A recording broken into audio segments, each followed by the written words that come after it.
ఇప్పుడు నిన్న ఒక స్టేట్మెంట్ కూడా అతను ఎలక్ట్రిసిటీ సీఎండి వచ్చి ఒక స్టేట్మెంట్ ఇచ్చాడు. జరిగిందేదో జరిగిపోయిందంట, వినాయక చవితికి జరగకుండా చూసుకుంటామని చెప్పి స్టేట్మెంట్ ఇచ్చిపోయాడు. నేను ఏమంటున్నా అంటే, మన సాంప్రదాయాల ప్రకారం పండుగలు జరుగుతూనే ఉంటాయి.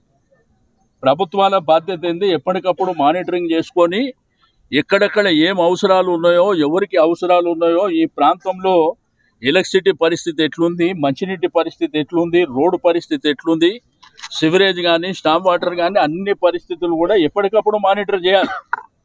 అంతేగాని ఇన్సిడెంట్ జరగగానే ఇప్పుడు ఇదే హైటెన్షన్ వైర్ విషయంలో చాలామంది స్థానికంగా ఉన్న వాళ్ళు కొన్ని వందల సార్లు కంప్లైంట్ ఇస్తే తీయలేదంట. రాత్రి చనిపోయిన తర్వాత తీయడానికి కారణం ఏంది? మరి ఇదే పని మొదలు చేసినట్టు ఆ ప్రాణాలు కాపాడుకుంటుండే కదా. ఇటువంటి ఇప్పుడు ఈ దారి పొడవునా సురేష్ను చూసి మేము ఇక్కడికి వస్తుంటే ఈ రోడ్డు మీద కూడా చూపించారు. దీనికి కూడా మేము 4 నెలల నుంచి కంప్లైంట్ ఇస్తున్నాం, ఎవడు పట్టించుకుంటారు.